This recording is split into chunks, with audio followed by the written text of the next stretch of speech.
Okay, now we're moving into the second part of this video. The one thing I didn't mention in section 4-1 are title blocks. Title blocks are really, really important. If you're going to do any drawing, even if it's a quick sketch, you don't necessarily need a full title block. What you really need to do is put the key things for your sketch somewhere on that sketch. The title block is the official place to do those sorts of things. It has the name of the drawing, the name of the company. Most importantly for you, for your sketches though, you need to know, you have your name on that sketch so people can find you if they have questions. And you need revision control. All your documents need to have revision control, even if it's just a quick sketch, because what if you want to have a second version? What if you goofed up, you want to make a little change and then resubmit that drawing? You should have a revision number. So your first sketch out should be revision 1 that you release to your manufacturing guy, and then you might make a change if he has a problem with the drawing. That might be revision 2. So he should be able to quickly realize when he gets that sketch from you, that schematic from you, what revision it is. You also want other information like dates and scale and any other standard information for that part. Depending on the kind of drawing, this title block will have a lot of different information on it.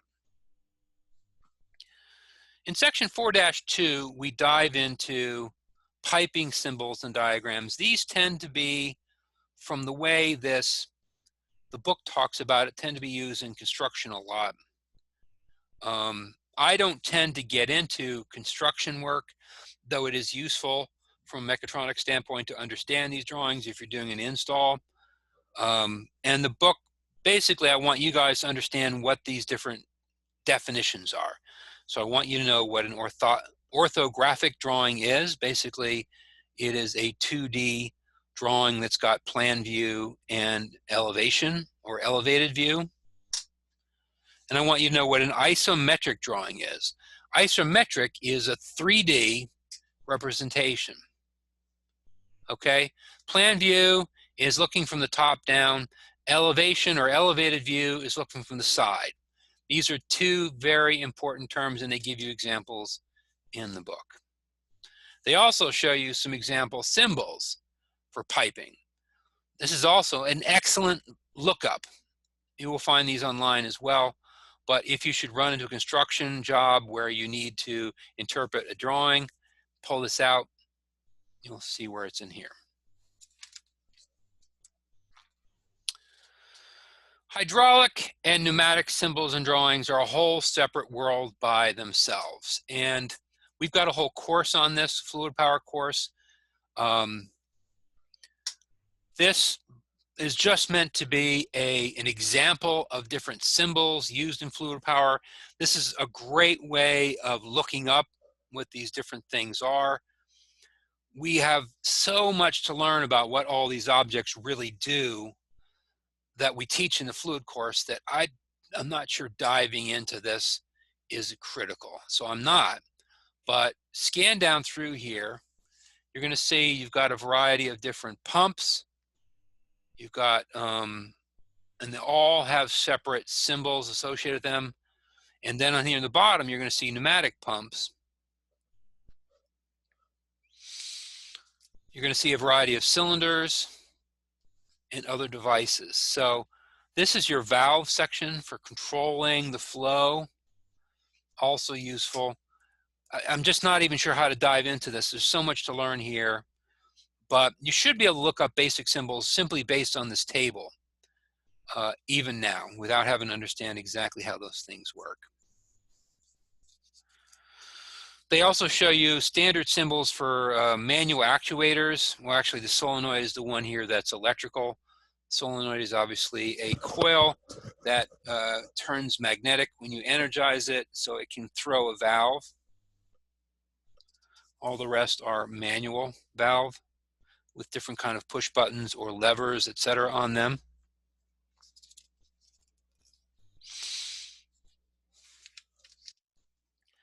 And then the book gives you examples of these kind of schematics. And This is why I gave you the video on pneumatic schematics, because it will take you through one of these examples and illustrate it to you to see exactly how it operates. So I'm not going to dive into it here.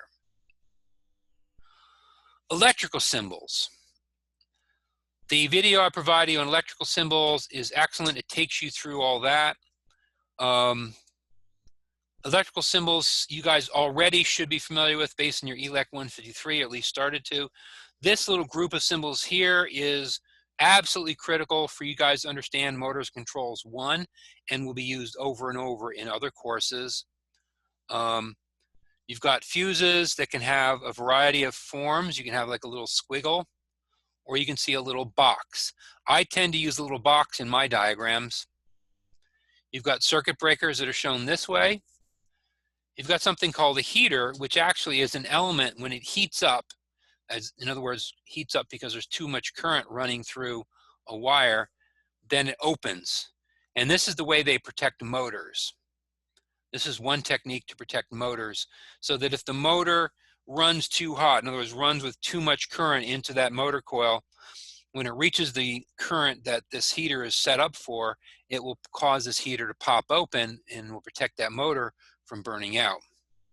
And this is a normally closed contact, which in a motor control circuit is usually used as part of an overload circuit. So if this heater overloads, in other words, pops open, it will also open up this contact.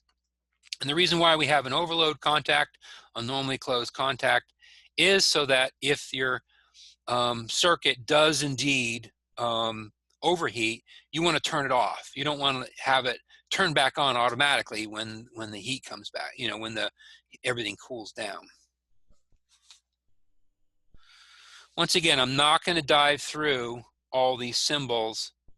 There are manual symbols, and then there are automatic symbols. This is a great diagram for all your manual electrical symbols. So read through this, keep it as a lookup.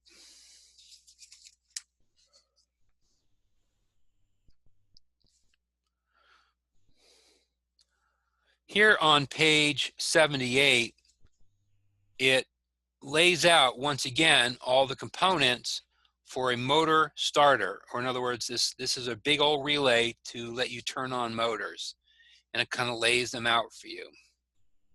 These are important to recognize. All right, so I'm not going to dive into any more drawings, schematics at all, but we will talk about the style of drawings. And there's 3 styles of drawings that we need to emphasize. The first would be a single line drawing, which are primarily used for power. Single line drawings are showing the power connection. They're not very useful except as a sort of a large system or a building concept. Lets you show the main power going into the building. It's not useful at all in terms of an actual wiring diagram. But from a designer, from a buildings person, lets you show where the power is in a circuit.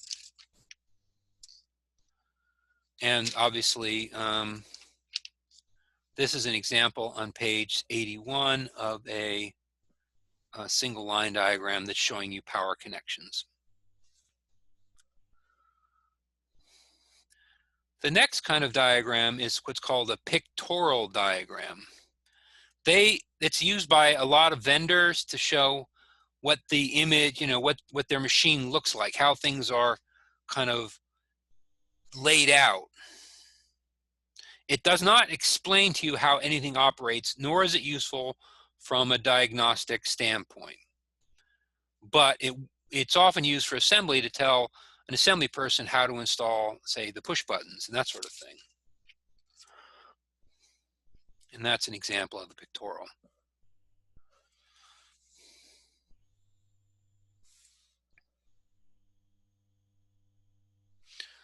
Sometimes pictorials show some wiring layout.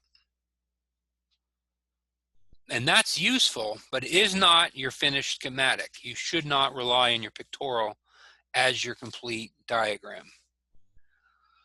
Schematic diagrams are where you dive into anything useful, right? Schematic diagrams, we're going to see basically 2 styles. You're going to see the schematic that's just how everything hooks up to each other. And this is a great diagram for diagnostic. It lets you put a lot of data on one sheet of paper, lets you see all the connections, and lets you see all the components. This is what you really want to find if you're doing diagnostics in a machine. This is a great, great diagram. A ladder diagram is also very useful, but it's primarily used in the control world, and it is the basis for the software that we use to develop programming for many PLCs. But a ladder diagram is also designed to give you a wiring as well without logic. In other words, it's not just a wire, it's a wiring diagram and it's a programming language. It's both things. And this is the example of a ladder diagram. So you've got a left side and a right side. And on each one of them, you can have your power connection between the two based on the components that you set in between. Now, I've given you a video on ladder diagrams, which kind of fills that out a little bit, does a great job of explaining it. I am not going to dive into welding symbols, though I do have at least, I think, one question in the quiz about welding symbols. So you will be able to, you have to read through this and look it up.